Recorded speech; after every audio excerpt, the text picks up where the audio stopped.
Hello लोगोफोर खुलुमबाय welcome back to माय यूट्यूब चैनल नोंथांमोन साफ्रोमखौबो आंनि बे यूट्यूब चैनलनि थामहिनबा बड' लैंग्वेज यूट्यूब चैनलनि गोदान भिडिअ गोसो गोथारै फिन खेबसेबाव बरायनानै लाग्रोफिनबावबाय आई होप नोंथांमोना इसोरनि अननायाव जोबोर मोजाङैनो दङ आरो आंबो दासान्दि जोबोर मोजाङैनो दङ।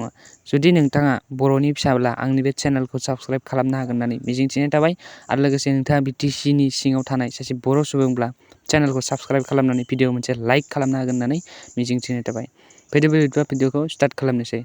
भिडिअखौ स्टार्ट खालामनायनि सिगाङावनो आं बुंदों नोंथांमोना जुदि बे भिडिअखौ नायनानै मोजां मोनोब्ला शेयार खालामनो हागोन होननानै आङो आसा खालामदों।